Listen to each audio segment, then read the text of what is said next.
Մի սովորական երեկո ընտանիքի հայրը զարմանում է նոր աշխատակցուհուց, լսելով անհանգստացնող բացահայտում։ Մահացած կնոջ լուսանկարը խորհրդավոր կերպով նորից հայտնվում է գետնահարկից, վերակենդանացնելով խորը վերքերը։ Բայց ամենամեծ ցավը դեռ առջում է հնարավորությունը, որ նա կենդանի է բոլորի կողմից մոռացված։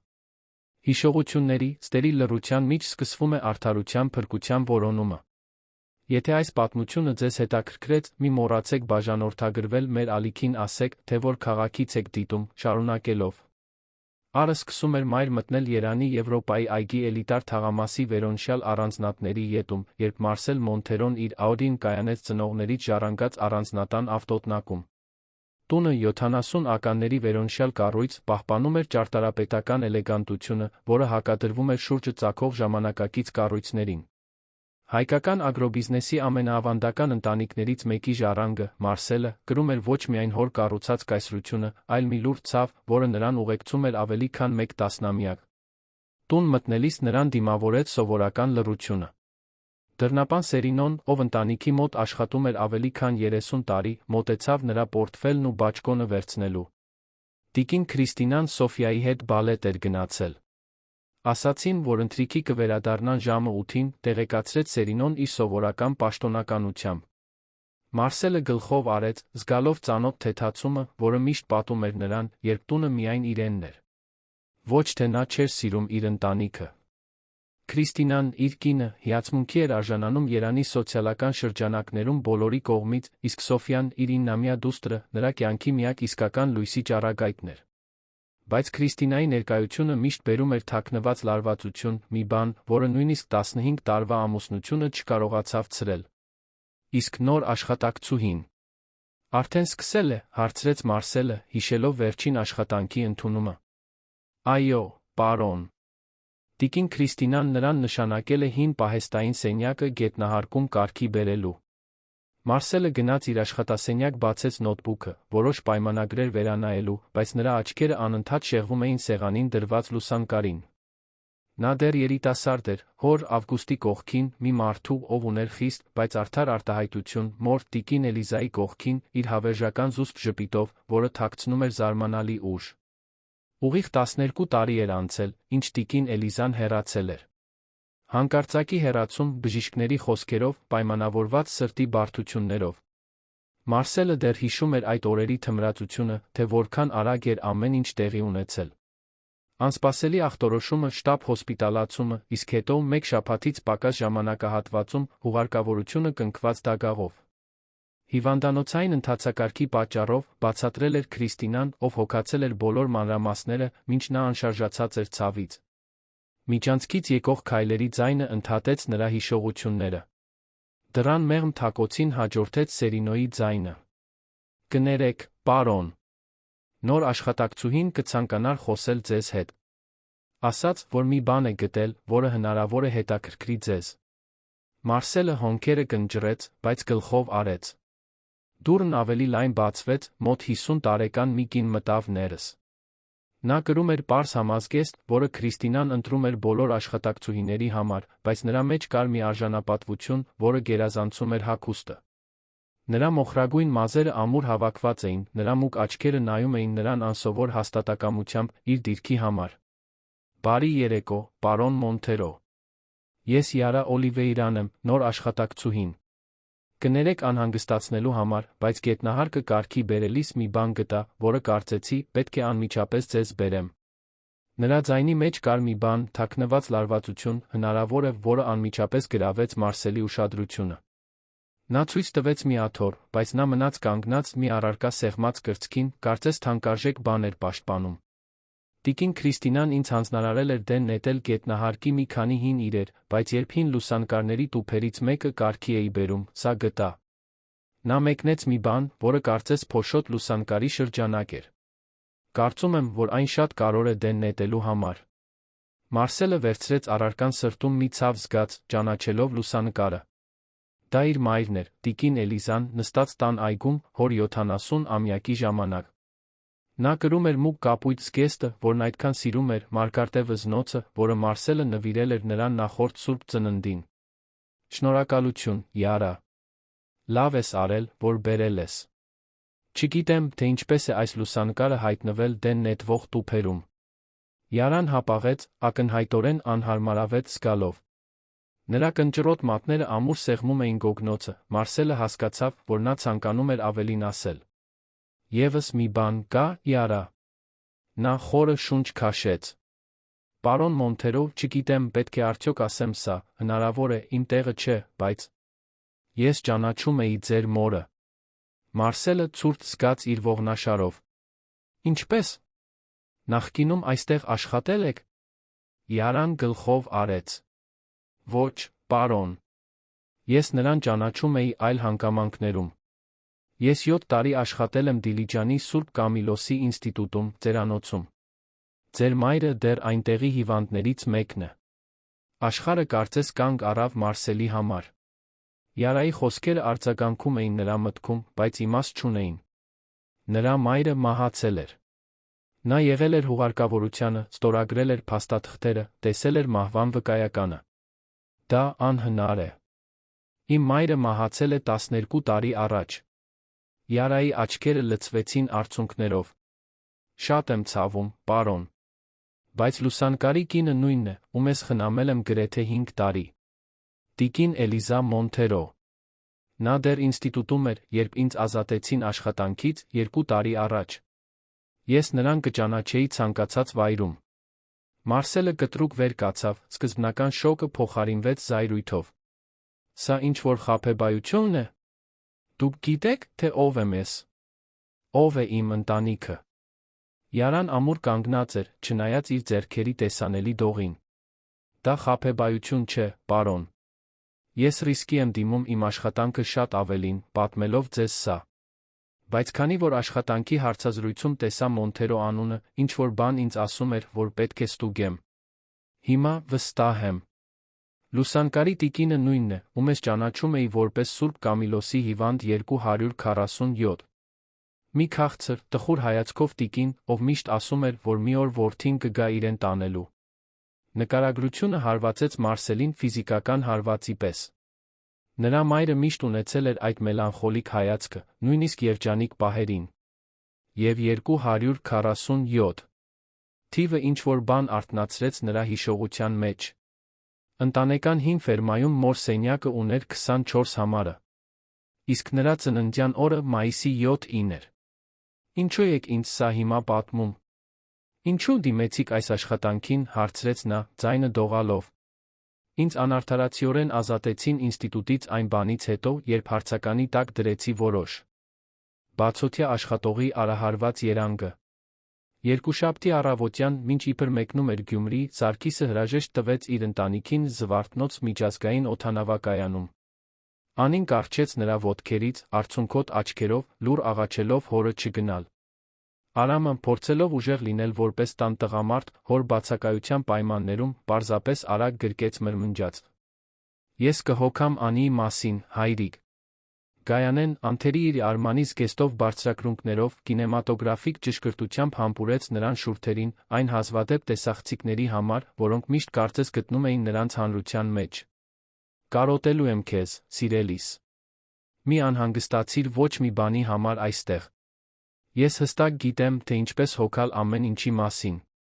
Դա վերջին արտահայտությունն էր, որը արձագանքում էր Սարգսի մտքում, երբ նա դուրս էր գալիս մեկնման դռնով, միայն թե փոխեր ուղղությունը դուրս գար երկրորդական ելքով, որտեղ Վարդանը սպասում էր նրան պարզ հագուստով, առանց նույնականացման նշանների սովորական մեքենայով։ 3 օր անց Անդրանիկ Սարգսյանը ներկայացավ Հարությունյանների առանձնատան հետնամուտքի մոտ, հանձնարարական նամակով տեղեկությամբ, որ նրան վարձել է լանդշաֆտային ընկերությունը, որը սպասարկում էր համալիրը։ Անուշը, տնային տնտեսուհին, ով ավելի քան 1 տասնամյակ աշխատում էր Հարությունյանների համար, նա էր, ով ընդունեց նրան, բացատրելով տան կանոնները ցույց տալով փոքրիկ սենյակը կալվածքի հետնամասում, որտեղ նա պետք է բնակվեր։ Տիկինը սիրում է ամեն ինչ կատարյալ, պարոն Անդրանիկ։ Ոչ մի տեր իր տեղից դուրս, հասկանում եք։ Պարոն Հովսեփը ամեն ինչ կարգին էր թողել, բայց տիկինն արդեն բողոքել է, որ Արջի այգու վարդերն այնքան փարթամ չեն, որքան պետք է լինեին։ Սարգիսը, կամ ավելի ճիշտ Անդրանիկը, պարզապես համեստորեն գլխով արեց, աչքերը ցած նայելով, ինչպես որ վայել էր աշխատողին տնային տնտեսուհու առաջ։ Կարող եք հանգիստ լինել, տիկին։ Ես ամեն ինչի մասին կհոգամ, ինչպես իմը լիներ։ Անուշը մի պահ նայեց նրան, կարծես նրա մեջ ինչ-որ բան ծանոթ էր թվում, բայց շուտով մերժեց այդ միտքը։ Աշխատակիցների նախաճաշը ժամը 6-ին է, նախքան ընտանիքը կարթնանա։ Ճաշը կեսօրին, ընտանիքի ավարտելուց հետո։ Տիկինը չի սիրում տեսնել, թե ինչպես են աշխատողները շրջում իր ուտելու ժամանակ։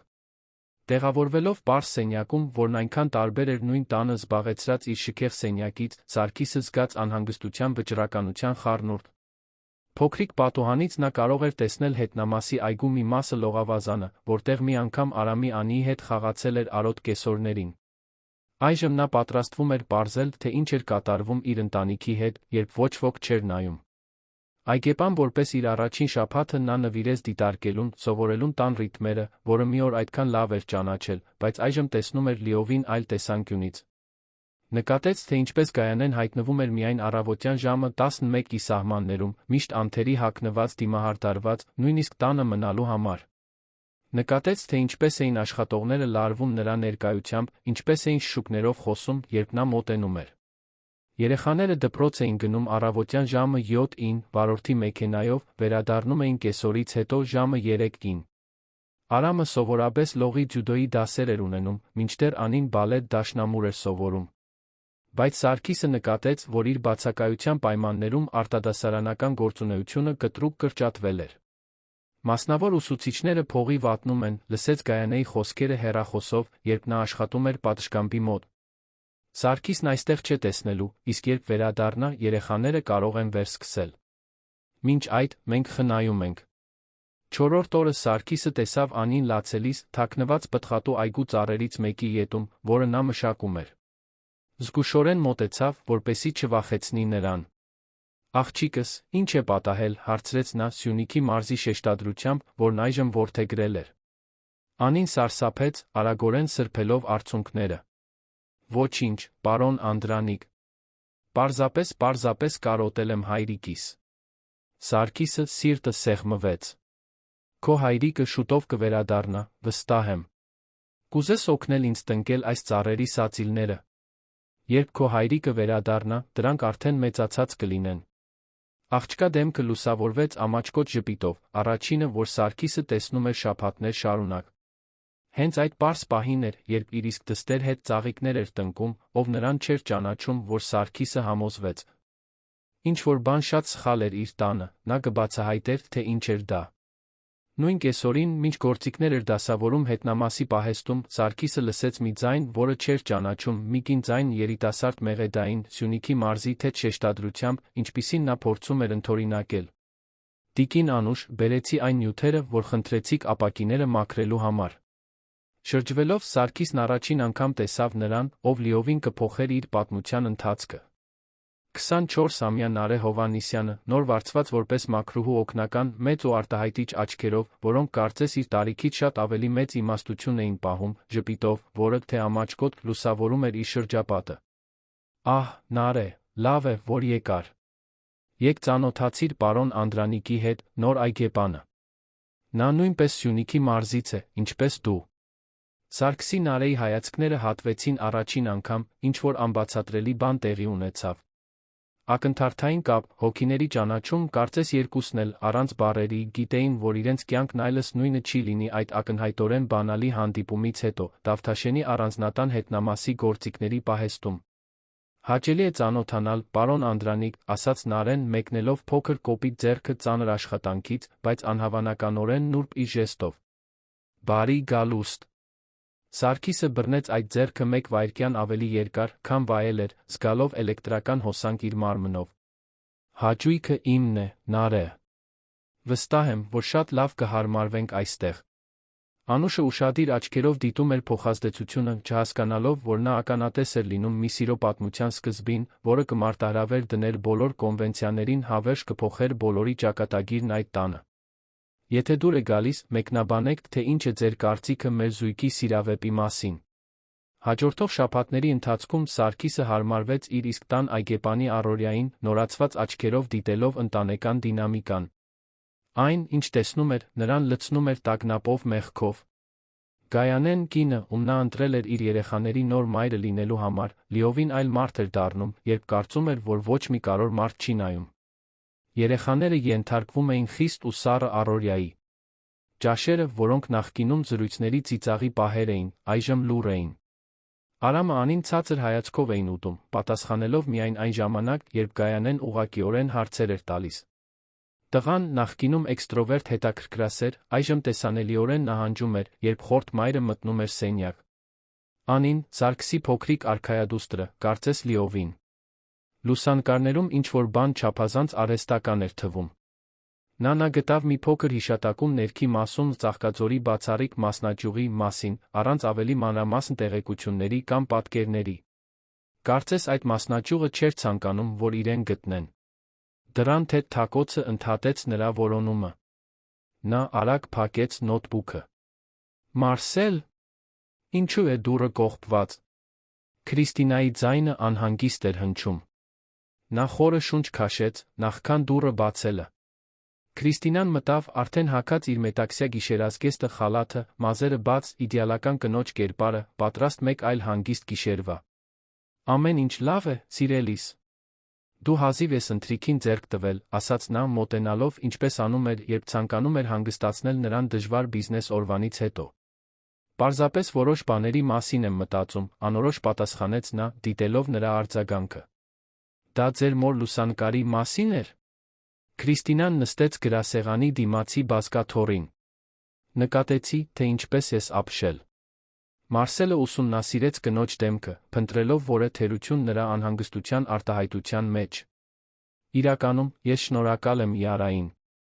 Երկար ժամանակ էր, ինչ չէի տեսել մայրիկիս այդ հատուկ լուսանկարը։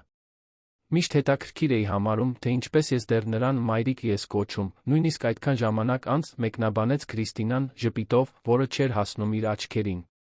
Քո կապը նրա հետ իսկապես առանձնահատուկ էր։ Այո, այդպես էր։ Մարսելը դադար տվեց, ապա որոշեց ռիսկի դիմել։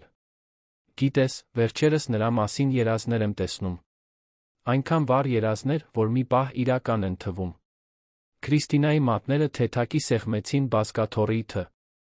Երազները մեր ենթագիտակցության կորուստը մշակելու միջոցն են, սիրելիս։ Բժիշկ Մենդեսը միշտ այդպես է ասում։ Բժիշկ Մենդես։ Հոգեբույժը, ով գալիս է ձեր բարեգործական հանդիպումներին, հարցրեց Մարսելը, պատահականություն ծածնելով։ Այո, նույն ինքը։ Հիանալի մասնագետ։ Քրիստինան վեր կացավ, մոտենալով ամուսնու ուսին դիպչելու։ Ինչու անկողին չես գալիս։ Ուշ է։ Շուտով կգամ։ Մի քանի բան պետք է ավարտեմ։ Երբ Քրիստինան դուրս եկավ, Մարսելը մի քանի րոպե սպասեց, նախքան իր որոնումը վերսկսելը։ Նա մուտքագրեց բժիշկ Ռենատո Մենդեսի անունը, պարզեց, որ իր անձնական կլինիկայից բացի Երանում, նա Սուրբ Կամիլոսի ինստիտուտի բժշկական տնօրենն էր։ Մի մանրամասն, որը Քրիստինան հարմարավետորեն բաց էր թողել իրենց խոսակցություններում տարիների ընթացքում։ Հաջորդ առավոտ, համոզվելով, որ Քրիստինան գնացել է իր սպա հանդիպմանը, Մարսելը փնտրեց Յարային։ Նա գտավ նրան լվացքատանը, մեթոդաբար դասավորելով լոգանքի սրբիչները։ Յարա, պետք է որ ինձ պատմես այն ամենը, ինչ գիտես մորս Սուրբ Կամիլոսի ինստիտուտի մասին, ասաց նա, փակելով դուռը իր ետից։ Կնոջ աչքերը լայն բացվեցին։ Ուրեմն, դուք ինձ հավատում եք։ Ես պատրաստ եմ քննարկել հնարավորությունը։ Բայց ինձ պետք է ավելին, քան անորոշ լուսանկարը։ Յարան հոգոց հանեց, թողնելով սրբիչները։ Ես այնտեղ 7 տարի աշխատել եմ որպես բուժքրոջ օգնական։ Ձեր մայրը ժամանել է մոտավորապես 5 տարի այն բանից հետո, երբ ես սկսել էի։ Նրան ընդունել էին վաղաժամ դեմենցիայի ախտորոշմամբ, փաստաթղթերի համաձայն, բայց նա երբեք ինձ իսկապես դեմենցիա ունեցող չթվաց։ Երբեմն շփոթված, այո, հատկապես բժիշկ Մենդեսի հետ թերապևտիկ սեանսներից հետո, բայց նրա հայացքում շատ պարզություն կար։ Եվ դուք բացարձակապես վստահ եք, որ դա ձեր մայրն էր, տիկին Էլիզա Մոնթերոն։ Բացարձակապես։ Չնայած այնտեղ նրան վերաբերվում էին միայն թվով 247։ Սահմանափակ բաժանմունքի հիվանդները չունեին իրենց անունների իրավունքը։ Յարան հապաղեց։ Այդ բաժանմունքում ինչ-որ տարօրինակ բան կար։ Հիվանդները քիչ կամ ընդհանրապես այցելություններ չէին ստանում, դեղորայքը շատ ավելի ուժեղ էր, քան սովորականը։ Ինչու ճիշտ այդպես ազատվեցիք աշխատանքից։ Պաշտոնապես, անփութության համար։ Իրականում դա այն պատճառով էր, որ ես հարցականի տակ դրեցի ձեր մոր բուժումը այն բանից հետո, երբ նրան գտա նամակ գրելիս։ Նա ձեզ էր գրում, պարոն։ Մարսելը կրծքավանդակում սեղմում զգաց։ Դուք ունեք որևէ կոնկրետ ապացույց այս ամենի համար։ Ինչ-որ բան, որը կարող է օգնել ինձ գտնել նրան։ Յարան հապաղեց։ Չպետք է դա անեի, բայց երբ հասկացա, որ ինձ ազատելու են, պատճենեցի նրա բժշկական քարտի մի քանի էջ։ Նա բացեց մի փոքրիկ պայուսակ, որը թաքցրել էր սրբիչների մեջ, հանեց մի քանի ծալված թերթիկ։ Ես սա ունեմ։ Դա հիվանդանոցային նույնականացման թնոց էր, 247 համարով է, Մոնթերո անունով։ Հակառակ կողմում, ձեռքով, գրեթե ջնջված գրիչով, գրված էր ամսաթիվը։ Տեղափոխում 15/06/2022։ Որտեղ է նա տեղափոխվել։ Ծաղկաձորի մասնաճյուղ, ինչպես կասկածում էի։ Դա ավելի մեկուսացված վայր է, երկարատ կամը հատուկ դեպքեր համարվող հիվանդների համար։ Սուրբ Կամիլոսի քիչ աշխատակիցներ ունեն մուտք դեպի այդ վայր։ Մարսելը պահեց թնոցը, կարծես սուրբ մասունք լիներ։ Ինձ հասցե է պետք, Յարա։ Եվ ինձ պետք է ձեր օգնությունը։ Ես կապ ունեմ մեկի հետ, ով դեռ աշխատում է ինստիտուտում, մի բուժքույր, որի անունը Ռեգինա է։ Նա կարող է տեղեկություններ ստանալ, բայց դա ռիսկային է։ Եթե ձեր կինը բացահայտի։ Իմ կինը չի բացահայտի։ Դեռ ոչ։ Մարսելը վճռականորեն նայեց Յարային։ Որքան է ձեզ պետք Ռեգինայի հետ կապ հաստատելու համար։ Ինչ էլ որ պետք լինի, ես կվճարեմ։ Ես ձեր գումարը չեմ ուզում, պարոն։ Ես արդարություն եմ ուզում։ Այն, ինչ նրանք արեցին ձեր մոր այլ հիվանդների հետ, անմարդկային է։ Ուրեմն, եկեք միասին աշխատենք այս հարցում։ Եվս մի բան կա, որ կարող եք պատմել մորս մասին։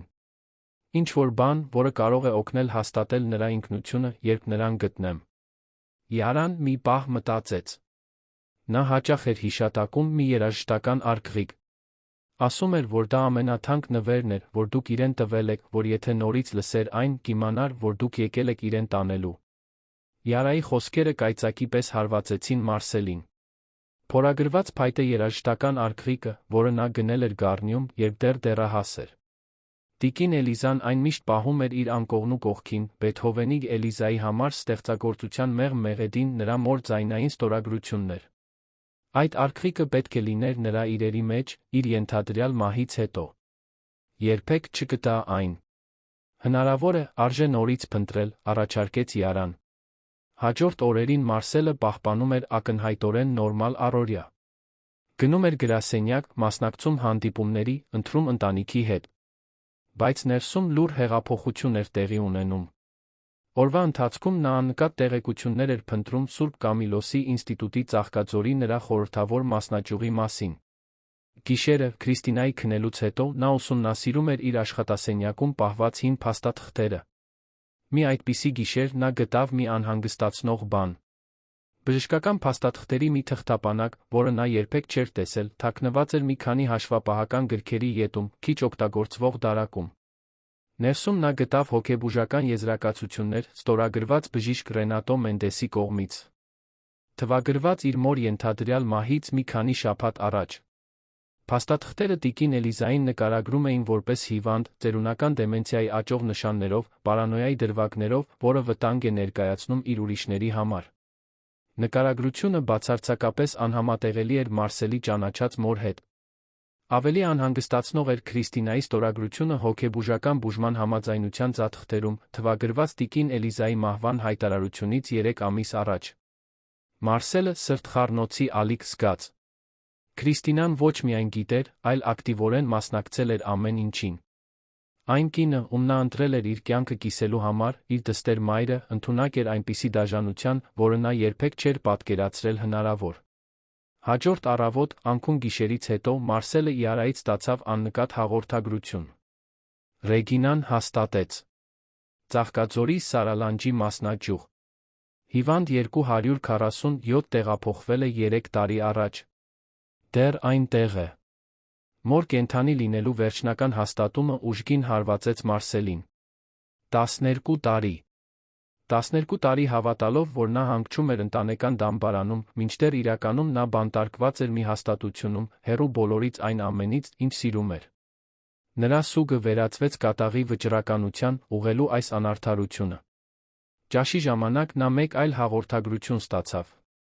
Ծաղկաձորի հասցե գրություն, որ Ռեգինան կարողացել էր մուտք ստանալ մասնաճյուղի հերթապահության ժամանակացույցին։ Հաջորդ ուրբաթ օրը հերթափոխի փոփոխություն էր լինելու, որը կստեղծեր մոտավորապես 1 ժամանոց պատուհան, նվազեցված անվտանգությամբ։ Դա նրա հնարավորությունն էր։ Մարսելը վերլուծեց իր տարբերակները։ Նա կարող էր անմիջապես բախվել Քրիստինայի հետ, բայց առանց մոր ներկայիս վիճակի կոնկրետ ապացույցների, նա ռիսկի էր դիմում հակահարվածի, որը կարող էր ամեն ինչ վտանգել։ Ոչ, նախ պետք էր գտնել տիկին Էլիզային։ Այդ գիշեր, ընթրիքի ժամանակ, Քրիստինան պատահականորեն մեկնաբանեց. «Սիրելիս, մտածում էի Սոֆիային տանել Վանաձորում իմ ծնողներին այս հանգստյան օրերին։ Դու կարող էիր մեզ հետ գալ»։ Մարսելը ճանաչեց կատարյալ հնարավորությունը։ «Ցավոք, չեմ կարող, ուրբաթ օրը կարևոր հանդիպում ունեմ, որը կարող է տել մինչ շաբաթ։ Բայց դուք պետք է գնաք, Սոֆիան սիրում է տատիկ-պապիկներին»։ Քրիստինան թվում էր թեթացած, ճիշտ այնպես, ինչպես նա սպասում էր։ Ինչ ցավալի է։ Բայց հասկանում եմ, գործերը չեն սպասում։ Ուրեմն, մենք ուրբաթ առավոտյան կմեկնենք։ Երբ ուրբաթ օրը եկավ, Մարսելը հրաժեշտ տվեց Քրիստինային Սոֆիային, դիտելով, թե ինչպես է մեքենան հեռանում թեթացման անհանգստության խառնուրդով։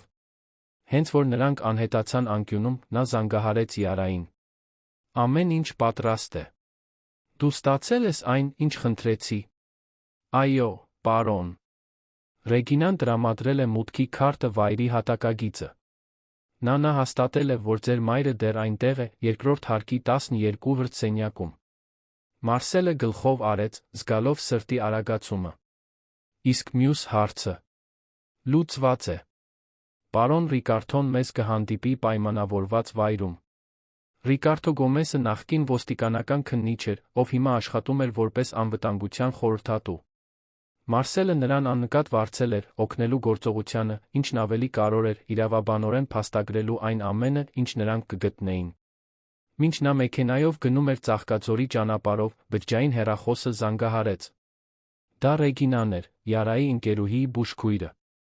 «Պարոն Մոնթերո, պետք է ձեզ տեղեկացնեմ, որ պլաններում փոփոխություն է եղել։ Բժիշկ Մենդեսը անսպասելիորեն հայտնվել է մասնաճյուղում կես ժամ առաջ։ Ինչ-որ բան հիվանդների շտապ տեղափոխման մասին»։ Մարսելը զգաց, թե ինչպես է արյունը սառում։ «Ինչ տեսակի տեղափոխում»։ Հստակ չգիտեմ, բայց լսեցի, որ հիշատակում էին հիվանդ 247-ին։ Կարծում եմ, որ նրան տեղափոխելու են։ Որտեղ։ Չասացին, բայց կլինիկայի մի վան է պատրաստված հետի ավտոկայանատեղիում։ Եթե դուք իսկապես մտադիր եք գտնել ձեր մորը, պետք է շտապեք։ Մարսելը արագացրեց մեքենան։ Ես այնտեղ կլինեմ 40 րոպեից։ Ռեգինա, կարող եք ինչ-որ բան անել նրանց ուշացնելու համար։ Կփորձեմ։ Ցերեկվա դեղորայքը դեռ չի տրվել։ Կարող եմ ինչ-որ շփոթություն ստեղծել դրանով։ Մինչ նա կատաղի կերպով մեքենա էր վարում, Մարսելը զանգահարեց Ռիկարդոին, տեղեկացնելով պլանների փոփոխության մասին։ Նախկին քննիչը խոստացավ նրան հանդիպել անմիջապես կլինիկայում։ Մարսելի միտքը եռում էր հարցերից։ Ինչպես էր Մենդեսն իմացել։ Քրիստինան բացահայտել էր նրա պլանները։ Թե։ Դա պարզապես սարսափելի զուգադիպություն էր։ Հիմա կարևոր չէր։ Կարևորն այն էր, որ ժամանակին հասներ, կանխելու համար, որ մայրը նորից անհետանա։ Գեղամա լեռնաշղթայի վրա ձավորվող մուգ ամպերը կարծես նախանշան էին այն ամենի, ինչ առջում էր։ Մի փոթորիկ էր մոտենում, թե երկնքում, թե Մարսել Մոնթերոյի կյանքում։ Բայց նա վճռական էր դիմակայել դրան, անկախ գնից։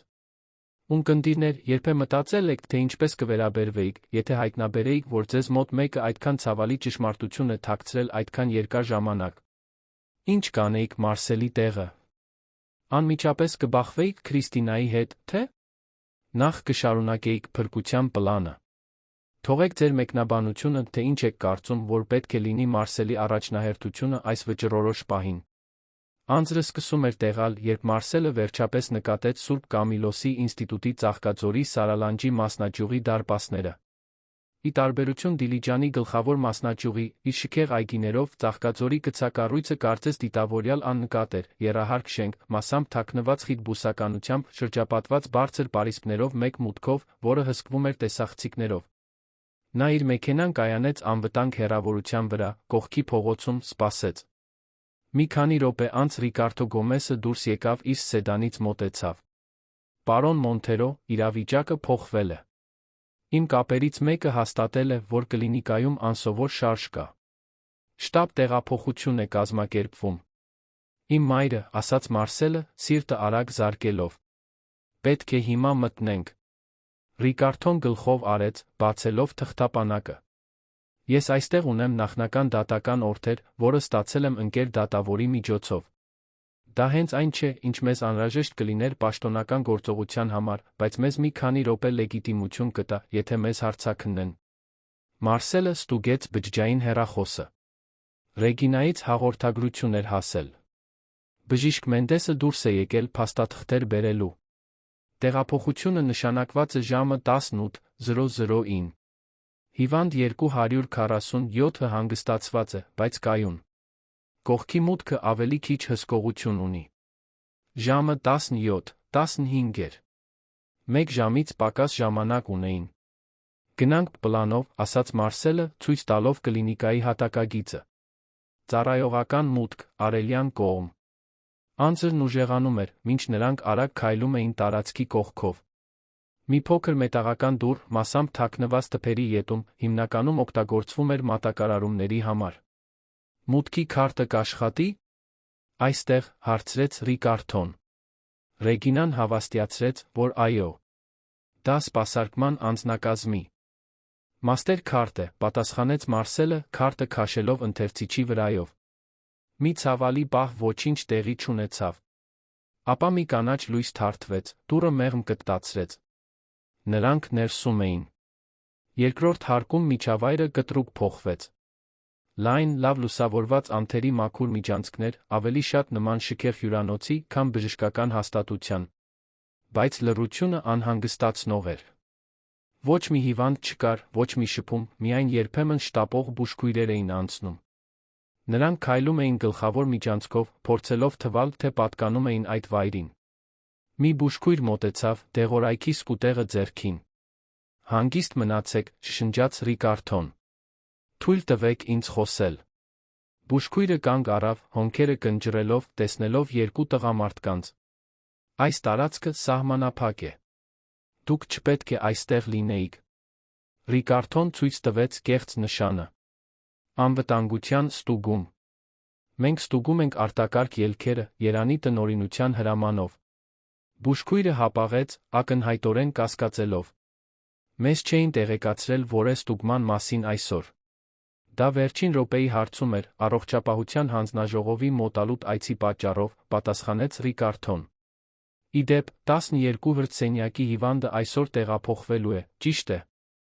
Մենք պետք է նախ ստուգենք այդ հատվածի տարհանման ուղին։ 12 հրթսենյակի հիշատակումը բուժքրոջը գունատեց։ Այդ պահին բուժքույրական կայանի հեռախոսը զանգահարեց։ Բուժքույրը ետ նայեց, անվճռական։ «Խնդրում եմ, պատասխանեք», ասաց Ռիկարդոն։ «Մենք կշարունակենք մեր ստուգումը այդ ընթացքում»։ Նա դժկամորեն գլխով արեց հեռացավ հեռախոսին պատասխանելու։ Դա այն հնարավորությունն էր, որը նրանց պետք էր։ Նրանք շտապեցին միջանցքով մինչ հասան 12 համարով նշված դռանը։ Անուն չկար, միայն թիվը։ Մարսելը քարտը քաշեց ընթերցիչի վրայով, աղոթելով, որ այն աշխատի։ Կանաչ լույս թարթվեց, դուռը բացվեց։ Սենյակը ավելի մեծ էր, քան Մարսելը սպասում էր, ճաշակով ձավորված, բայց թանկարժեք հյուրանոցի սենյակի անձնականությամբ։ Հիվանդանոցային մահճակալը զբաղեցնում էր տարածքի կենտրոնը, դրա վրա, մասամբ նստած բարձերի օգնությամբ, մի տարեց կին էր։ Մարսելը զգաց, թե ինչպես են իր ոտքերը թուլանում, ճանաչելով նրան։ Ժամանակը հետքեր էր թողել։ Ամբողջովին սպիտակ մազեր, ավելի կնճռոտ դեմք, ավելի փխրուն մարմին, բայց աչքերը անսխալականորեն իր մոր, տիկին Էլիզա Մոնթերոյի աչքերն էին։ Նա նայում էր պատուհանից դուրս, դեպի այգում տեղացող անձրը, կարծես չէր նկատել նրանց մուտքը։ Նրա արտահայտությունը հեռու էր, հավանաբար հանգստացնող դեղերի ազդեցության տակ։ «Մայր», կանչեց Մարսելը, ձայնը դողալով։ «Մամա»։ Տիկին Էլիզան դանդաղ շրջեց գլուխը դեպի ձայնը։ Նրա աչքերը սկզբում անորոշ, աստիճանաբար ճանաչման փայլ ստացան։ «Մարսել», նրա ձայնը խռպոտ շշուկ էր։ «Դու ես, թե՞։ Իմ մեկ այլ երազ է»։ Մարսելը արագ մոտեցավ մահճակալին, մոր փխրուն ձեռքերը բռնելով իր ձեռքերի մեջ։ «Ես եմ, մամա։ Եկել եմ քեզ տանելու։ Եկել եմ քեզ տուն տանելու»։ Արցունքները սկսեցին հոսել տիկին Էլիզայի կնճռոտ դեմքով։ «Ես գիտեի, որ դու կգաս։ Բոլորն ասում էին, որ դու ինձ մոռացել ես, որ հավատում էիր, որ ես մեռած եմ։ Բայց ես գիտեի, որդիս։ Մայրը գիտի»։ Ռիկարդոն անկատորեն սկսել էր նկարահանել տեսարանը փաստագրել սենյակը։ Նա լուսանկարում էր դեղորայքը մահճակալի կողքի սեղանին, տիկին Էլիզայի թնոցի նույնականացումը, բժշկական քարտը։ «Տիկին Մոնթերո», հարգանքով ասաց նա, մոտենալով։ «Ես Ռիկարդո Գոմեսն եմ, այստեղ եմ օգնելու ձեր որդուն ձեզ տուն տանել։ Կարող եք տեսախցիկին հաստատել ձեր ամբողջական անունը»։ Էլիզան զարմանալի պարզությամբ նայեց Ռիկարդոյին։ «Էլիզա Կոստա Մոնթերո։ Ծնվել եմ 1947 թվականի մայիսի 7-ին, Երանում։ Իմ որդին Մարսել Կոստա Մոնթերոն է, ծնված 1975 թվականի օգոստոսի 12-ին։ Եվ ես այս վայրում բանտարկված եմ իմ կամքին հակառակ գրեթե 12 տարի»։ Նրա ձայնի հաստատակամությունը լիովին հակասում էր դեմենցիայի ախտորոշմանը, որը արդարացնում էր նրա հոսպիտալացումը։ Մարսելը զգաց թեթացման աճող զայրույթի խառնուրդ։ «Մայր, կարողանում ես վեր կենալ։ Պետք է հիմա քեզ այստեղից հանենք»։ Տիկին Էլիզան գլխով արեց, փորձելով շարժվել։ «Նրանք ինձ այսօր կեսօրին ինչ-որ բան տվեցին, ինչպես միշտ անում են, երբ բժիշկ Մենդեսն է գալիս։ Ինձ շփոթված է թողնում, ոտքերս թուլացած։ Բայց կանցնի»։ Մինչ Մարսելը օգնում էր մորը հագնել խալաթ հողաթափեր, միջանցքից ձայներ լսեցին։ «Նա է», շշնջաց տիկին Էլիզան, հանկարծակի լարվելով։ «Մենդես»։ Նրա ձայնը ճանաչում եմ ցանկացած վայրում։ Ռիկարդոն արագ շարժվեց դեպի դուռը, կիսաբաց արեց այն նայեց։ «Երկու տղամարդ մի բուժքույր։ Նրանցից մեկը պետք է Մենդեսը լինի։ Նրանք այստեղ են գալիս»։ Մարսելը շուրջը նայեց, հուսահատ։ Բացի գլխավոր դռնից այլ ելք չկար։ Մարսելի մտքով հանկարծակի միտք անցավ։ Նա պայուսակից հանեց երաժշտական արկղիկը, որը բերել էր։ «Մայր, հիշում ես սա»։ Տիկին Էլիզայի աչքերը լուսավորվեցին, տեսնելով առարկան։ «Իմ արկղիկը։ Դու գտել ես այն։ Հիմա կբացեմ այն, մամա։ Եվ երբ երաժշտությունը սկսվի, ուզում եմ, որ լիովին վստահես ինձ»։ Մարսելը պտտեց արկղիկի կողքի փոքրիկ ոսկե բանալին։ Էլիզայի համար իմեղ մեղեդին լցրեց սենյակը հենց այն պահին, երբ դուռը բացվեց։ Բժիշկ Ռենատո Մենդեսը մտավ, ուղեկցությամբ մի ամրակազմ տղամարդու, ով կարծես անվտանգության աշխատակից էր, բուժքրոջ, ում նրանք նախկինում հանդիպել էին։ Նրա աչքերը լայն բացվեցին, տեսնելով տեսարանը։ Մարսելը կանգնած մահճակալի կողքին, Ռիկարդոն տեսախցիկով, տիկին Էլիզան նստած մահճակալի եզրին, գիշերազգեստի վրայից հագած խալաթով։ «Ինչ է սա նշանակում», պահանջեց Մենդեսը։ «Սա սահմանափակ տարածք է։ Ով է թույլատրել ձեր մուտքը»։ Մարսելը նայեց այն մարդուն, ով 12 տարի շարունակ իր մորը բանտարկյալ էր պահել։ Նա ավելի ծեր էր, քան հիշում էր սոցիալական միջոցառումներից։ Ամբողջովին մոխրագույն մազեր, դեմքը նշանավորված արտահայտիչ կնճիռներով, որոնք ավելի շատ ամբարտավանություն էին ցույց տալիս, քան բարություն։ «Ես եկել եմ մորս տանելու, բժիշկ Մենդես։ Ձեր սխեման ավարտվեց»։ Մենդեսը մի պահ գունատվեց, բայց տպավորիչ արագությամբ վերականգնեց իր մասնագիտական ինքնատիրապետումը։ «Պարոն Մոնթերո, ես հասկանում եմ ձեր շփոթությունը, բայց այս հիվանդը տառապում է առաջադեմ դեմենցիայից զառանցանքներից։ Նա վիճակում չէ այստեղից դուրս գալու։ Ձեր սեփական կինը ստորագրել է շարունակական բուժման թույլտվությունը»։ «Իմ կինը դրա համար իրավական լիազորություն չունի», հակադարձեց Մարսելը։ Եվ մենք այստեղ ունենք բավարար ապացույցներ, որ մայրս լիովին պարզամիտ է։ Ռիկարդոն մեկ քայլ առաջ արեց, դեռ նկարահանելով. Բժիշկ Ռենատո Մենդես, ես սա փաստագրում եմ որպես լիցենզավորված քննիչ։ Մենք ունենք նախնական օրթեր ստուգելու տիկին Էլիզա Մոնթերոյի բարեկեցությունը հնարավոր անազատության բժշկական խարդախության ապացույցներ։ Մենդեսը նայեց տեսախցիկին, տեսանելիորեն ապշած։ Սա անհեթեթություն է։ Պաուլո, կանչիր անվտանգությանը։ Ամրակազմ տղամարդը մեկ քայլ արեց դեպի դուռը, բայց Ռիկարդոն ավելի արագ էր, արգելափակելով ճանապարհը։ Ես դա չէի անի։ Մեր դուրս գալը կանխելու։ Ցանկացած փորձ միայն կսրի մեղադրանքները։ Սենյակը լցվեց շոշափելի լարվածությամբ, որը խախտվում էր միայն երաժշտական արկղիկի մեղեդիով, որը մեղմորեն նվագում էր մահճակալի վրա։ Մենդեսը փոխեց մարտավարությունը։ Պարոն Մոնթերո, չգիտեմ, թե ինչ են ձեզ ասել, բայց այս ամենի համար կա լիովին ողջամիտ բացատրություն։ Ձեր մայրը հոսպիտալացվել է խիստ բժշկական արձանագրությունների համաձայն, դեմենցիայի ծանր ախտանիշներ ցուցաբերելուց հետո։ Սուտ, տիկին Էլիզայի ձայնը հաստատուն էր, զարմանալիորեն ուժեղ։ Երբեք նման ախտանիշներ չեմ ցուցաբերել։ Ինձ այստեղ բերել են սխալմամբ, ուժով պահել, դեղորայքով շփոթված դարձրել։ Նա շփոթված է, պնդեց Մենդեսը։ Կլինիկական պատկերի մի մասը ներառում է այլընտրանքային պատմությունների ստեղծում։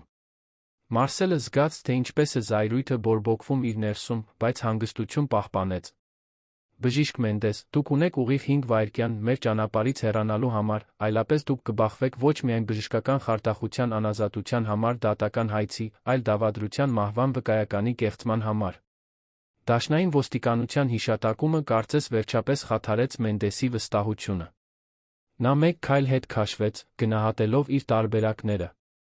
Պաուլո, վերջապես ասաց. Թող նրանք անցնեն։ Անվտանգության աշխատակիցը հապաղեց։ Բժիշկ, տիկին Ալմեյդան հատուկ հրահանգներ է տվել։ Ես ասացի, թող նրանք անցնեն, կտրեց Մենդեսը։ Մենք կզբաղվենք դրանով պաշտոնական ուղիներով։ Մարսելն անմիջապես հասկացավ։ Մենդեսը նախընտրում էր խուսափել բախումից, որը կարող էր հանգեցնել իր անմիջական ձերբակալությանը։ Հավանաբար հույս ուներ ժամանակ շահել, Քրիստինային զգուշացնելու համար։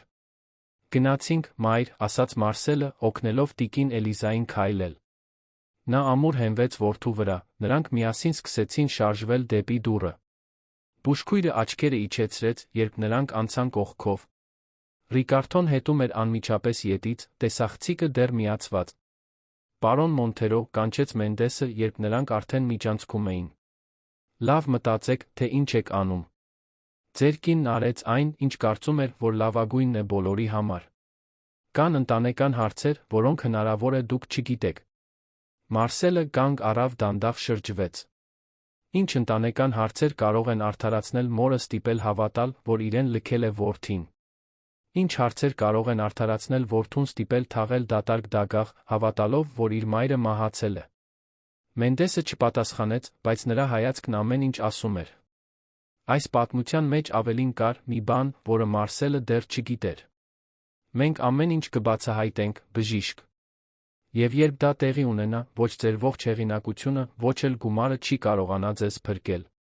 Փոքր խումբը շարունակեց միջանցքով, հանդիպելով այլ աշխատակիցների, ովքեր զարմանքով դիտում էին նրանց, բայց ոչ ոք չփորձեց նրանց կանգնեցնել։ Երբ նրանք հասան ծառայողական աստիճաններին, Ռիկարդոն ստուգեց, թե արդյոք նրանց չեն հետում։ Մաքուր է։ Բայց պետք է արագ լինենք։ Հենց հասնենք մեքենային, անմիջապես կգնանք Ծաղկաձորի հիվանդանոց։ Մեզ անկախ բժշկական եզրակացություն է պետք տիկին Մոնթերոյի վիճակի մասին։ Աստիճաններով իջնելը դանդաղ գործընթաց էր, քանի որ տիկին Էլիզան դեռ հանգստացնող դեղերի ազդեցության տակ էր։ Երբ նրանք վերջապես հասան ծառայողական դռանը, որով մտել էին, անձրն ավելի ուժեղ էր տեղում։ Կարողանում ես քայլել մինչ մեքենան, մայր, հարցրեց Մարսելը։ Տիկին Էլիզան նայեց անձրին ժպտաց, մի անկեղծ ժպիտ, որը լուսավորեց նրա հոգնած դեմքը։ 12 տարի է, ինչ անձր չեմ զգացել դեմքիս, որդիս։ Նույնիսկ եթե սողալով լիներ, ես կդուրս գայի այստեղից։ Մարսելը զգաց, թե ինչպես են արցունքները խառնվում անձրին, մինչ օգնում էր մորը թաց ճանապարհով մինչ մեքենան։ Ռիկարդոն հետում էր անմիջապես ետից, սարքավորումները պաշտպանված իր բաճկոնի տակ, անընդհատ ստուգելով, թե արդյոք նրանց չեն հետում։ Մեքենայում Մարսելը օգնեց մորը տեղավորվել հետի նստարանին, մինչ Ռիկարդոն իր սարքավորումները դրեց իր սեփական մեքենայի բեռնաղցիկում։ «Ես ձեզ կհետեմ մինչ հիվանդանոց», ասաց քննիչը։ «Ոչ մի դեպքում մի կանգնեք», Մարսելը գլխով արեց, միացնելով շարժիչը։ Մեկնելուց առաջ նա հայելու միջից նայեց մորը։ Նա դիտում էր անձրը պատուհանից, մատների ծայրերով դիպչելով ապակուն, ինչպես հիացած երեխա։ «Ամեն ինչ լավ է, մայր»։ Տիկին Էլիզան ժպտաց որդուն հայելու միջից։ «Ամեն ինչ հիանալի է, որդիս։ Վերջապես, այդքան տարիներից հետո, ես վերադառնում եմ տուն»։ Մինչ նա մեքենայով գնում էր Ծաղկաձորի թաց փողոցներով դեպի հիվանդանոց, նրա բջջային հեռախոսը զանգահարեց բարձրախոսով։ Դա Իարան էր։ «Պարոն Մարսել, տիկին Քրիստինան հենց նոր զանգահարեց տուն, հարցնելով ձեր մասին։ Շատ նյարդային էր թվում։ Ասաց, որ անմիջապես վերադառնում է Վանաձորից»։ Նա արդեն գիտի, շնջաց Մարսելը։ Մենդեսը պետք է զգուշացրած լինի նրան։ Անջատելով հեռախոսը, Մարսելը նկատեց, որ իր մայրը ուշադիր դիտում էր իրեն։ «Այդ Իարան», ասաց տիկին Էլիզան, նա էր, ով գտավ ձեզ, չէ՞։ Ով ասաց ճշմարտությունը։ Այո։ Նա աշխատել է ինստիտուտում խնամել ձեզ։ Ազատվել է աշխատանքից, փորձելով օգնել ձեզ։ Տիկին Էլիզան գլխով արեց։ Հիշում եմ նրան։ Մի քանիսից մեկը, ով ինձ մարդու պես էր վերաբերվում, ոչ թե թվի պես։ Նրա ձայնը դողաց։ Մարսել, որքան ժամանակ է, ինչ գիտես, որ ես կենդանի եմ։ Ընդամենը մի քանի օր, մայր։ Իարան մեր տանը սկսել է աշխատել անցյալ շաբաթ։ Երբ տեսավ ձեր լուսանկարը, անմիջապես ճանաչեց ձեզ։ Իսկ իմ թոռնուհին։ Դուք դուստր ունեք, չէ՞։ Երբեմն լսում էի բուժքույրերին, որ խոսում էին 247-ի թոռնուհու մասին։ Մարսելը կրծքավանդակում սեղմում զգաց։ Այո, Սոֆիա։ Նա 9 տարեկան է։ Գեղեցիկ է, խելացի, զգայուն։ Նա հավատում է, որ տատիկը երկնքում է։ Դա այն էր, ինչ Քրիստինան միշտ ասում էր նրան։ Քրիստինա։ Անունը ծանր հոգոցի պես դուրս եկավ տիկին Էլիզայի շուրթերից։ Ձեր կինը երբեք չէր սիրում ինձ, Մարսել։ Սկզբից ես հասկացա, թե ինչպես էր նա ինձ տեսնում, որպես խոչընդոտ։ Բայց երբեք չէի պատկերացնում, որ նա այդքան հեռու կգնա։ Ինչո՞ւ, մայր։ Ինչու նա դա կաներ։ Տիկին Էլիզան երկար լուռ մնաց։ Կան բաներ, որոնք դու պետք է իմանաս, որդիս։ Հորդ մասին, կտակի մասին, ընկերության մասին։ Բայց ոչ հիմա։ Նախ պետք է համոզվենք, որ ես իսկապես ազատ եմ։ Նրանք հասան Սուրբ Թերեզա հիվանդանոց, որտեղ Ռիկարդոն արդեն կապ հաստատել էր վստահելի բժշկի հետ, ով սպասում էր նրանց։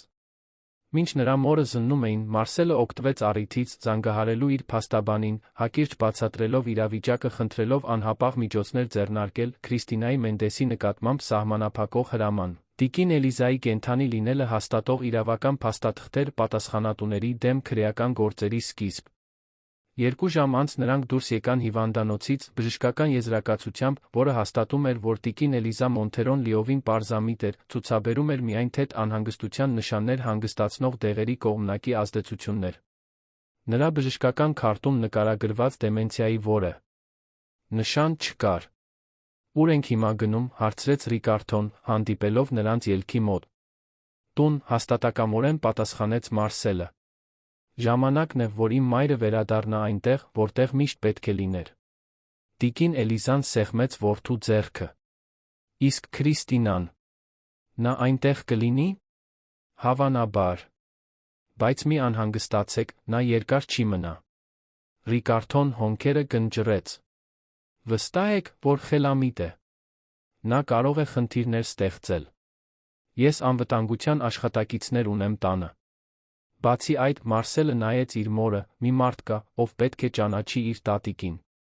Եվ դա այլս չի կարող սպասել։ Մինչ նրանք մեքենայով վերադառնում էին Երան, փոթորիկը վերջապես սկսում էր մեղմանալ։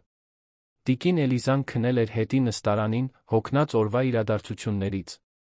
Նրա բջջային հեռախոսը թրթռաց հաղորդագրությունից։ Դա Քրիստինայից էր։ Ես գիտեմ, թե ինչ ես արել։ Ես սպասում եմ տանը։ Պետք է խոսենք, մինչ անուղելի սխալ գործես։ Մարսելը չպատասխանեց։ Այլս ասելու ոչինչ չկար։ Այն խոսակցությունը, որ նրանք կունենային, չէր լինի հաշտեցման կամ բացատրությունների մասին։ Այն կլիներ հետանքների մասին։ Դուք, ովքեր հետում եք մեզ այս ճանապարհորդության մեջ, կարծում եք, որ Մարսելը պետք է լսի Քրիստինայի բացատրությունները, թե պարզապես պահանջի, որ նա անմիջապես լքի իր տունը։ Ինչը կարող էր դրդել նման դաժանության։ Թողեք ձեր մեկնաբանությունը մասնակցեք այս պատմությանը, որը հասնում է իր ամենադրամատիկ պահին։ Մոնթերոների առանձնատունն ամբողջությամբ լուսավորված էր, երբ Մարսելը մեքենան կայանեց մուտքի մոտ։ Անձրը դադարել էր, օդում թողնելով թաց հողի բնորոշ հոտը։ Նրա կողքին Ռիկարդոն ուշադիր դիտում էր առանձնատունը, փնտրելով կասկածելի գործունեության նշաններ։ Վստահ եք, որ ցանկանում եք դա անել հիմա, հարցրեց քննիչը։ Մենք կարող էինք նրան հյուրանոց տանել, ժամանակ տալ հանգստանալու։ Մարսելը գլխով արեց։ Ոչ։ Իմ մայրը 12 տարի է սպասել տուն վերադառնալուն։ Նա 1 րոպե էլ չի սպասի։ Տիկին Էլիզան շտկվեց նստարանին, արցունքոտ աչքերով դիտելով առանձնատունը։ Այս տունը նույնն է թվում, բայց մի նույն ժամանակ տարբեր է։ Ինչպես հեռավոր երազում։ Շատ բաներ են փոխվել, մայր։ Բայց ձեր տեղն այստեղ երբեք չի զբաղեցվել, ոչ իրականում։ Մարսելը շրջվեց դեպի նա։ Պատրաստ եք։ Նա գլխով արեց, խորը շունչ քաշելով։ Ես պատրաստ եմ վերականգնել իմ կյանքը։ Սերինոն, դռնապանը, բացեց գլխավոր դուռը նույնիսկ նախքան նրանք զանգահարելը։ Նրա աչքերը լայն բացվեցին, ճանաչելով փխրուն կերպարը, ով իջնում էր մեքենայից, հենված Մարսելի թին։ Տիկին Էլիզա նրա ձայնը դողաց։ Աստված իմ, դուք եք իսկապես։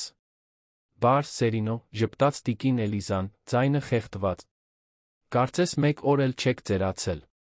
Ձեր դռնապանը չկարողացավ զսպել արցունքները։ Այս բոլոր տարիները մենք հավատում էինք, որ դուք։ Ես գիտեմ, մեղմորեն ընդհատեց տիկին Էլիզան։ Բայց ես հիմա վերադարձել եմ։ Մարսելը նկատեց Սերինոյի անհանգիստ հայացքը, որը նա նետեց տան ներս։ Տիկին Քրիստինան տանն է։ Այո, պարոն։ Հյուրասենյակում։ Եվ Սոֆյան իր սենյակում է, Յարայի հետ։ Լավ է։ Խնդրում եմ, Յարային ասեք, որ Սոֆյային առայժմ վեր պահի։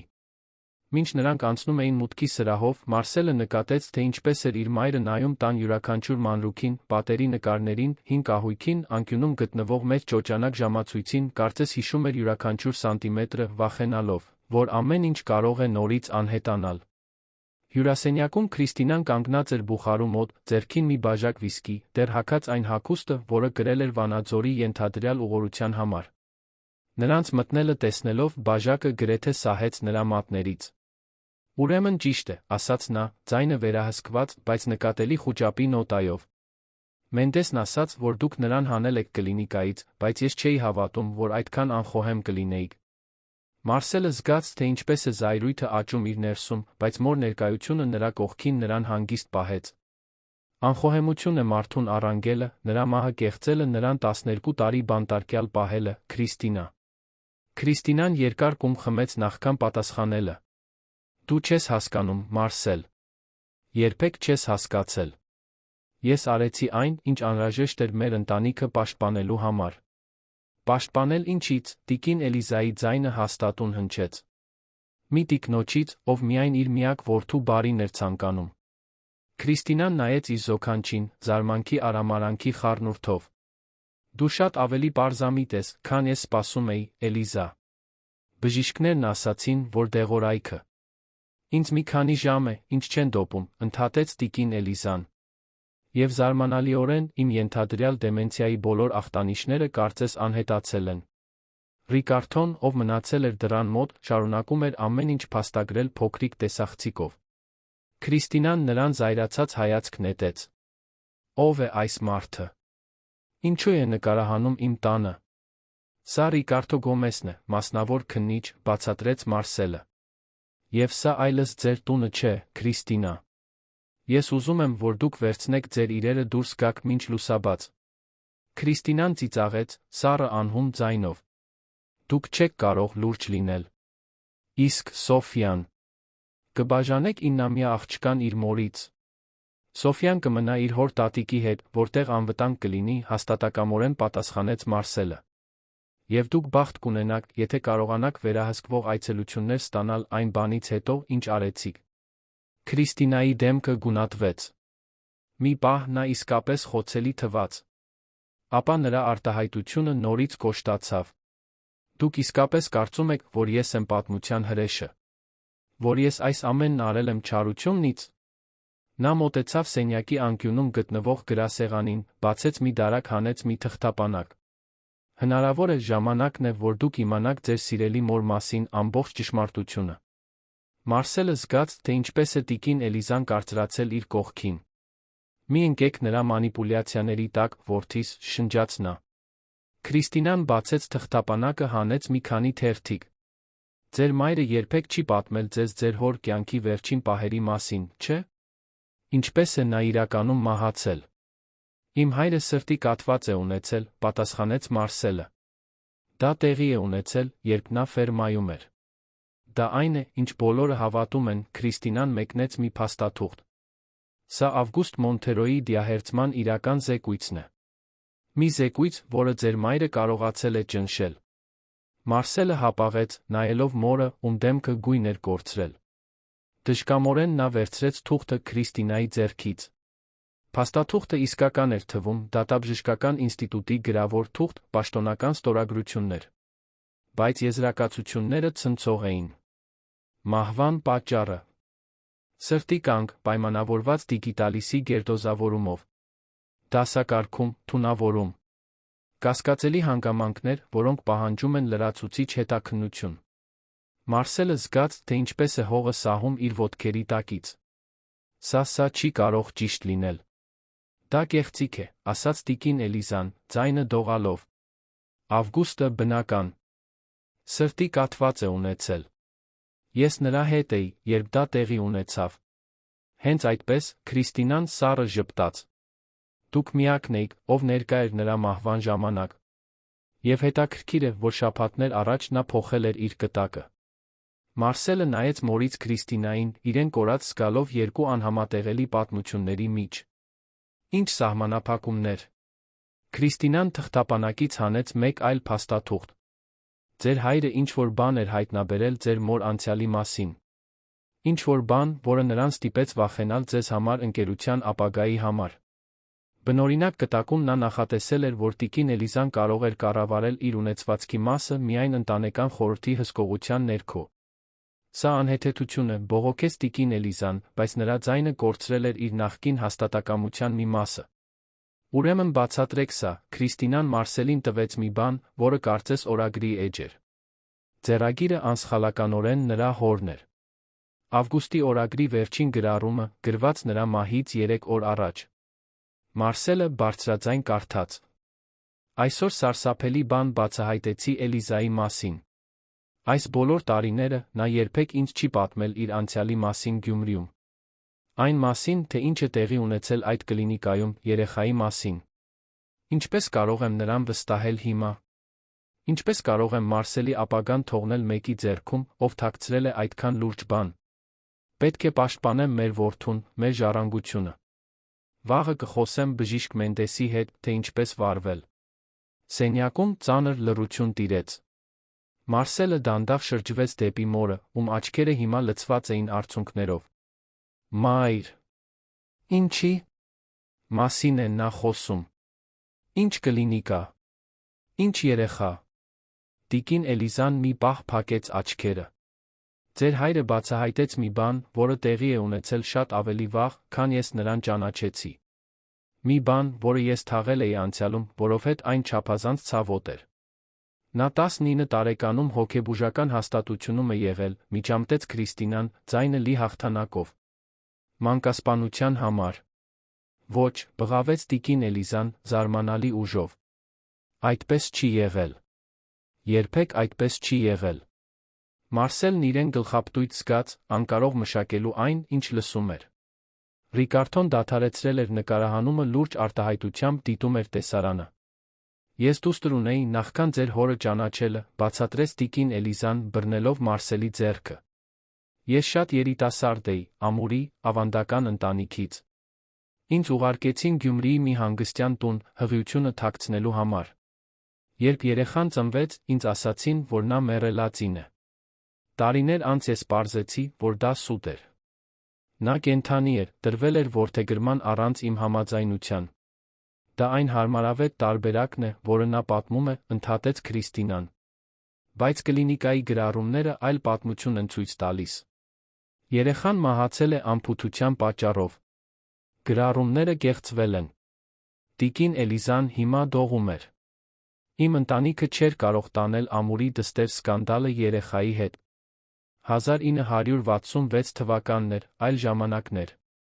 Նրանք ինձ հոսպիտալացրին, դեղորայք տվեցին, ստիպեցին ինձ հավատալ, որ ես խելագար եմ։ Մարսելը գրկեց մորը։ Եվ իմ հայրը բացահայտեց դա։ Այո, խոստովանեց տիկին Էլիզան։ Ինչ-որ մեկը նրան ուղարկեց կլինիկայի փաստաթղթերը։ Նա կործանվեց ոչ թե այն բանից, ինչ տեղի էր ունեցել, այլ այն բանից, որ ես երբեք նրան բավականաչափ չէի վստահել պատմելու համար։ Մենք սարսափելի վեճ ունեցանք։ Նա սպառնաց ինձնից վերցնել ձեզ։ Հաջորդ օրը նա սրտի կաթված ունեցավ։ Ես երդվում եմ Աստծով, Մարսել, ես ոչինչ չեմ արել։ Ես սիրում էի նրան։ Քրիստինան դիտում էր տեսարանը հաշվարկող արտահայտությամբ։ Երբ ես բացահայտեցի այդ փաստաթղթերը ավգուստի մահից հետո, հասկացա վտանգը, որը ներկայացնում էր տիկին Էլիզան։ Նա կարողացել էր թաքցնել նրա մահվան իրական պատճառը։ Ինչը կկանխեր նրան նույնը անել ձեզ հետ, Մարսել։ Մեր դստեր հետ։ Ուրեմն դուք որոշեցիք խնդիրը լուծել, նրան հոսպիտալացնելով, նրա մահը ծածնելով, եզրափակեց Մարսելը, ձայնը լի արամարանքով։ Դա պաշտպանության համար էր, պնդեց Քրիստինան։ Բժիշկ Մենդեսը հաստատեց, որ նա ցույց էր տալիս անկայունության նույն նշանները։ Սուտ, Յարայի ձայնը հնչեց սենյակի դռնից։ Ես տարիներ շարունակ աշխատել եմ կլինիկայում։ Տիկին Էլիզան երբեք անկայունության որևէ նշան չի ցուցաբերել, որը չի եղել հենց այն դեղորայքի պատճառով, որոնք նրան ստիպում էին ընդունել։ Քրիստինան Յարային նայեց մաքուր ատելությամբ։ Դու ոչինչ չգիտես։ Դու պարզապես մի քթախոտիկ աշխատող ես։ Ես բավականաչափ գիտեմ ճանաչելու համար բռնությունը, երբ տեսնում եմ, հաստատակամորեն հակադարձեց Յարան։ Եվ ես ապացույցներ ունեմ, որ բժիշկ Մենդեսը համակարգված կեղծում էր հարուստ հիվանդների բժշկական քարտերը, ընտանիքներին շորթելու համար։ Սենյակում մթնոլորտը արագ փոխվում էր։ Քրիստինան հասկանում էր, որ կորցնում է իրավիճակի վերահսկողությունը։ Մի հանկարծակի շարժումով նա բացեց աթոռի վրա դրված իր պայուսակը, հանեց մի փոքր մետաղական առարկա։ Կրացեք, բղավեց Ռիկարդոն, ճանաչելով զենքը։ Բայց Քրիստինան զենքը ոչ մեկի վրա չուղեց։ Փոխարենը, այն դրեց սուրճի սեղանին։ Ես հրեշ չեմ, Մարսել։ Ես իսկապես հավատում էի, որ պաշտպանում եմ մեր ընտանիքը։ Երբ բացահայտեցի այդ փաստաթղթերը ձեր մոր անցյալի մասին, ես սարսափեցի։ Խորհրդակցեցի Մենդեսի հետ, ով հաստատեց իմ ամենավատ կասկածները։ Եվ հարմարավետորեն առաջարկեց հոսպիտալացումը, լրացրեց Մարսելը։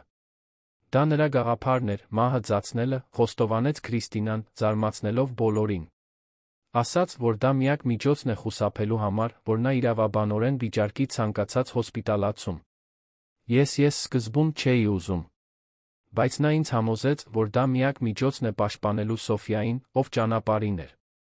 Մարսելը դիտում էր իր կնոջը, փորձելով համաձայնեցնել այն կնոջը, ում սիրել էր, այն մարդու հետ, ով ընդունակ էր նման դաժանության։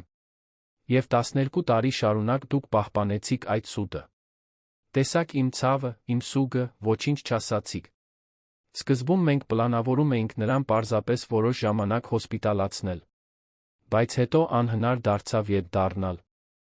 Ինչպես կբացատրեինք։ Սենյակում ծանր լռություն տիրեց։ Տիկին Էլիզան առաջինը խախտեց այն։ Դու իմ կյանքից 12 տարի գողացար, Քրիստինա, ասաց նա, առանց զայրույթի, միայն անսահման տխրություն։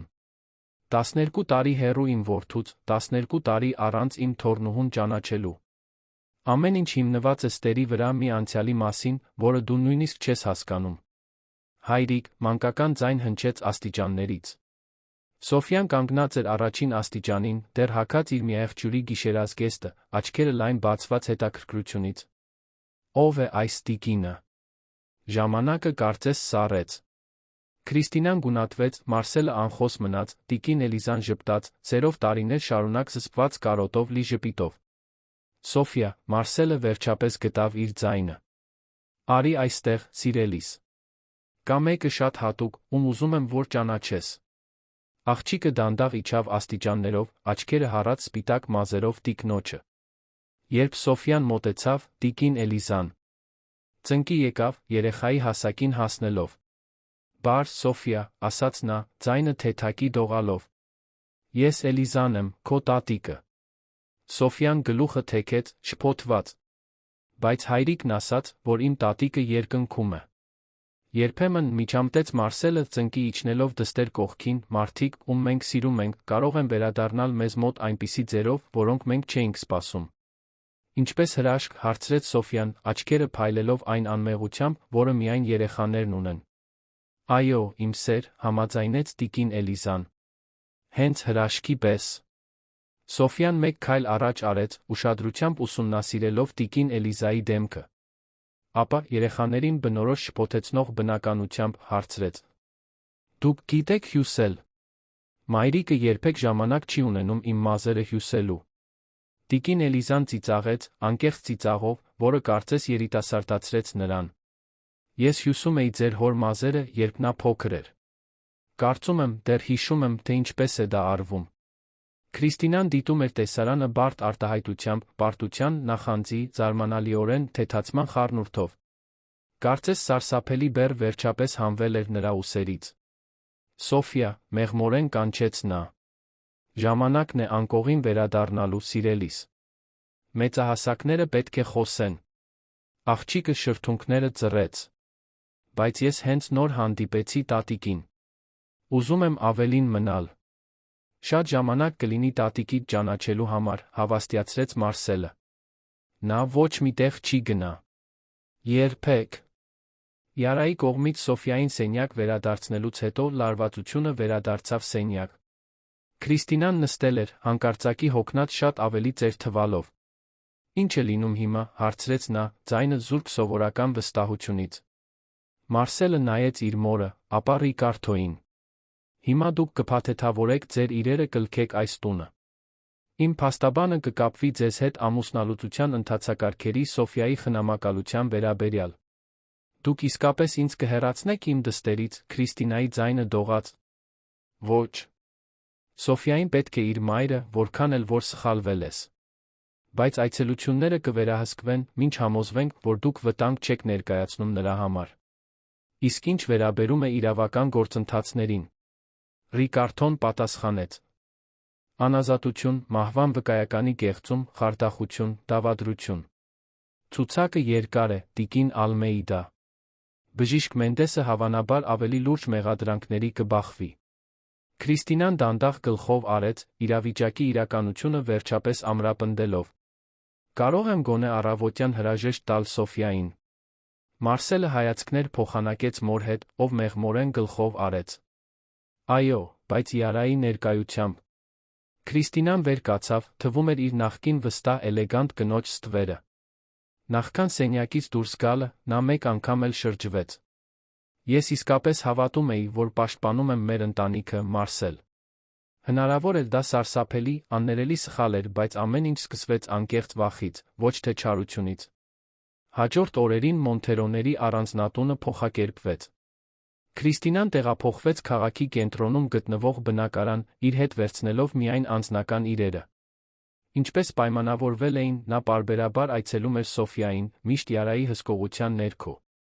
Բժիշկ Ռենատո Մենդեսը կանխարգելիչ կալանքի տակ դրվեց, մեղադրվելով բազմաթիվ հանցագործությունների մեջ, որոնք վերաբերում էին ոչ միայն տիկին Էլիզային, այլ Սուրբ Կամիլոսի ինստիտուտի տասնյակ այլ հիվանդների։ Հայտնվեցին նմանատիպ պատմություններ, հարուստ տարեցներ, ովքեր հոսպիտալացվել էին իրենց կամքին հակառակ, շեղված կարողություններ, ընտանիքներ, որոնք բաժանվել էին բարդ ստերի պատճառով։ Տիկին Էլիզայի վերադարձից մեկ ամիս անց Մարսելը խորհրդանշական արարողություն կազմակերպեց գերեզմանատանը։ Դատարկ դագաղը արտաշիրիմվեց, դրա փոխարեն տնկվեց դեղին իբե ծառ, նորացման հույսի խորհրդանիշ։ Տանը տիկին Էլիզան Սոֆյան անբաժան դարձան։ Տատիկը թոռնուհուն սովորեցնում էր հին ընտանեկան բաղադրատոմսերը, պատմում էր պատմություններ, երբ Մարսելը փոքր էր, ինչպես խոստացել էր, նրա մազերին ամենագեղեցիկ հյուսքերն էր անում։ Կապույտ հյուրասենյակը վերածվեց տատիկի սենյակի զարդարված հին նոր լուսանկարներով։ 3 ամիս անց նրանք բացեցին Էլիզա Մոնթերո հիմնադրամը, նվիրված տարեցներին, լքվածության բռնության զոհերին օգնելուն։ Ծաղկաձորի հին կլինիկան, որը գնվել էր դատական աճուրդով ինստիտուտի սնանկացումից հետո, վերանորոգվեց տարեցների համար համատեղ կյանքի կենտրոնի։ Առաջին բնակչուհին տիկին Մարգարիտա Պեյշոտոն էր, 87-ամյա մի տիկին, ով տիկին Էլիզայի հարանն էր կլինիկայում։